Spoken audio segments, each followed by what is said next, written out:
আশা করি তোমরা সবাই খুব ভালো আছো, আমিও ভালো আছি। আগামীকালকে তোমাদের ইংরেজি পরীক্ষা, তো ভাবলাম যে তোমাদের সাথে একটু কথা বলা প্রয়োজন।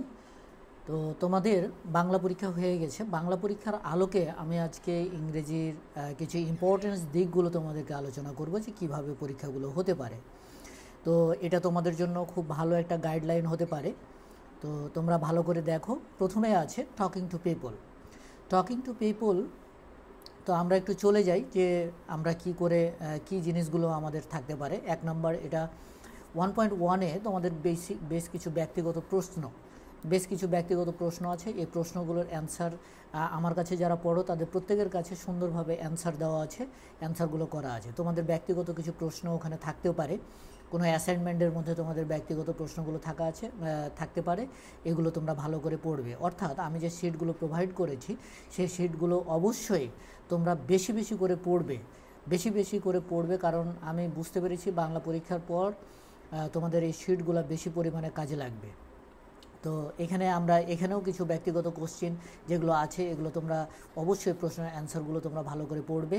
এবং মোস্ট ইম্পর্টেন্ট যে এই চ্যাপ্টারে এটা হচ্ছে ফর্মাল এক্সপ্রেশন এবং ইনফর্মাল এক্সপ্রেশন।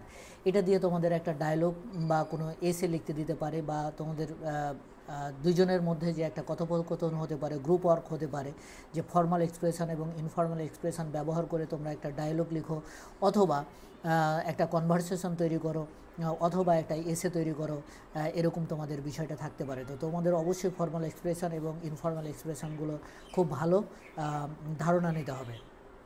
তো এভাবে চলে গেল। এখানে দেখো যে ডায়লগগুলো আছে, দেখো এই ডায়লগগুলো ফর্মাল এক্সপ্রেশন এবং ইনফর্মাল এক্সপ্রেশন ব্যবহার করে কিন্তু থাকতে পারে। তোমাদের সিচুয়েশান 1 2 3 4 5 এরভাবে তোমাদের সিচুয়েশানগুলো আছে। তো সো এগুলো তোমরা খুব ভালো মতো খেয়াল করবে। এখন দেখো ফর্মাল এক্সপ্রেশন এবং ইনফর্মাল এক্সপ্রেশন যথেষ্ট পরিমাণে এখানে কোশ্চেন আছে, এবং এটার উপরে তোমাদের আমার ধারণা যে তোমাদের অবশ্যই ফর্মাল এবং ইনফর্মাল এক্সপ্রেশনের উপর কোনো না কোনো ধরনের কোশ্চেন তোমাদের থাকবে। সো এখানে যে আইডিয়াগুলো দেওয়া আছে, যে সিটে প্রোভাইড করা আছে, তোমরা সিট থেকে অবশ্যই এগুলো পড়বে। সিচুয়েশান 3 তো দেখো ডায়লগ সবগুলোই, এই ডায়লগগুলো এই ফর্মাল এবং ইনফর্মাল এক্সপ্রেশন ব্যবহার করেই কিন্তু করা আছে, ঠিক আছে। দেন আমরা আস্তে আস্তে একটু চলে যাই, এটা সিচুয়েশান নাম্বার 5 এবং 1.9।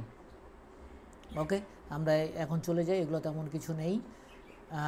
হতে পারে তোমাদের অ্যাসাইনমেন্টে যে তোমাদের এই পিকচারগুলো, আমি অনেকবার তোমাদের পরীক্ষা নিয়েছি যে এই পিকচারটাতে কী বোঝাচ্ছে তোমাদের নিজের মতো করে লিখো, এই পিকচারটাতে কী বোঝাচ্ছে তোমাদের নিজের মতো করে লিখো। এগুলো কিন্তু ধারণা তোমরা টেক্সট বই থেকেই পেয়ে যাবে। তো যাই হোক, আমি আস্তে আস্তে যাচ্ছি। এগুলোর প্রত্যেকটা অ্যান্সার কিন্তু আমার সিটে করা আছে। তোমরা এখন তোমাদের প্রথম কাজ হচ্ছে সিট থেকে এবার চলে আসে এখান থেকে তোমাদের যে প্রশ্নগুলো থাকতে পারে যে তোমাদের মতো করে একটা কবিতা লিখো। কবিতা কিভাবে লিখবে দেখো, এখানে কিছু এটা most important, match the rhythm. এই রিদমগুলো এই রাইমিংগুলো মিলিয়ে তোমাদের একটা ছোট কবিতা গ্রুপ ওয়ার্কভাবে থাকতে পারে। যেমন ক্যাটের সাথে কি হ্যাট, ক্যাটের সাথে হ্যাট মিলবে, তো ক্যাট দিয়ে একটা সেন্টেন্স গঠন করে দেন হ্যাট থাকবে এমন একটা সেন্টেন্স গঠন করে তোমরা একটা কবিতা রচনা করতে চেষ্টা করবে। তো এরকম তোমাদের একটা গ্রুপ ওয়ার্ক থাকতে পারে। তো এখানে এই রাইমগুলো এবং স্ট্যাঞ্জা বলতে তোমরা কি বুঝো, এই ধরনের জিনিসগুলো তোমাদেরকে পড়তে হবে। এটা খুবই গুরুত্বপূর্ণ একটা বিষয়। এবং এই কবিতার আলোকে তোমাদের এই প্রশ্নগুলো থাকবে। যাই হোক, আমি একটু চলে যাচ্ছি। দেখো তোমাদের একটা এসে লিখতে থাকতে পারে, বা একটা কোনো গল্প দেওয়া থাকতে পারে, সেই গল্পটা কমপ্লিট থাকতে পারে, কমপ্লিট করে দিতে পারে, যে করতে হতে পারে। দেখো এখানে স্টার্ট করেছে, I wash my hands before I eat, I keep my room clean. Then আমি কী ধরনের লিখবো, এই অ্যান্সারগুলো আমার সিটে খুব ভালো করে দেওয়া আছে। তোমরা খুব ভালো করে এই জিনিসগুলো দেখবে। দেন আমরা 3, তোমরা জানো যে 7 পর্যন্ত থাকবে। তো 7 পর্যন্ত এই ছবিটা কিন্তু মোস্ট ইম্পর্ট্যান্ট। আমি অনেকবারই তোমাদের দিয়েছি। এই ছবিটার উপরে তোমাদের একটা এসে লিখতে থাকতে পারে, বা এই ছবিটা ডিসক্রাইব করতে পারে। আমি অনেকবারই এটার পরীক্ষা নিয়েছি, তোমরা লিখেছো এবং অনেকে ভালো করেছো। এখান থেকে তোমাকে পার্সন, অবজেক্ট এবং পেট অ্যান্ড আদার্সগুলোকে তোমাকে আলাদা করতে হবে। এই জিনিসগুলো তোমাকে করতে হবে। পার্সন কি, অবজেক্ট কি এবং পেট এবং আদার্স ওই জিনিসগুলো কি, তোমাকে আলাদা আলাদাভাবে এই সারিগুলোতে থাকতে পারে।